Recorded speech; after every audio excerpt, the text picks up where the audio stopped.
ನಮಸ್ತೆ. ಇವತ್ತು ವೈಕುಂಠ ಏಕಾದಶಿ ಇತ್ತು. ಹಂಗಾಗಿ ಮಕ್ಕಳಿಗೆ ಮತ್ತು ದೇವರಿಗೆ ನೈವೇದ್ಯಕ್ಕೂ ಆಗುತ್ತೆ ಅಂತ ಅಂದ್ಬಿಟ್ಟು ಹೆಸರುಬೇಳೆಯಿಂದ ಅವಲಕ್ಕಿಯಿಂದ ಪೊಂಗಲ್ ಮಾಡ್ತಾಯಿದ್ದೀನಿ. ಖಾರ ಪೊಂಗಲು ತುಂಬ ಈಸಿಯಾಗಿ ಮಾಡ್ಕೊಳ್ಬೋದು. ಇದನ್ನು ಉಪವಾಸ ಇರೋರಿಗೂ ಕೊಡ್ಬೋದು. ಇಲ್ಲಿ ನಾನು ಚೆನ್ನಾಗಿ ಹೆಸರುಬೇಳೆನ ಹುರ್ಕೊಂಡಿದ್ದೀನಿ 1 ಲೋಟದಷ್ಟು.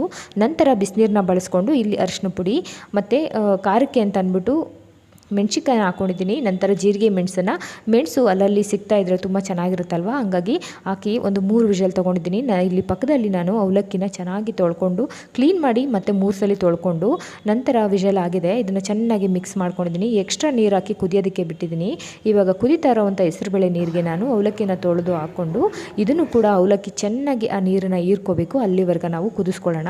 ಇಲ್ಲಿ ಪಕ್ಕದಲ್ಲಿ ನಾನು ಒಂದು ಒಗ್ಗರಣೆನ ರೆಡಿ ಮಾಡ್ಕೊಳ್ತಾ ಇದ್ದೀನಿ. ಇದಕ್ಕೆ ನೀವು ಗೋಡಂಬಿ ಮತ್ತು ಖಾರಕ್ಕೆ ಇನ್ನಷ್ಟು ಹಾಕ್ಕೊಳ್ಬೋದು. ಇಲ್ಲಿ ಕರೆಕ್ಟಾಗಿ ಪರ್ಫೆಕ್ಟಾಗಿ ರೆಡಿಯಾಗಿದೆ. ಲಾಸ್ಟಲ್ಲಿ ನಿಂಬೆಹಣ್ಣು ಹಾಕಿ ಕೊತ್ತಂಬರಿ ಸೊಪ್ಪು ಹಾಕಿ ಒಂದು ಚಟ್ನಿ ಕೂಡ ಮಾಡಿಕೊಂಡ್ರೆ ಪರ್ಫೆಕ್ಟ್ ಆದಂಥ ಖಾರ ಪೊಂಗಲ್ ರೆಡಿ.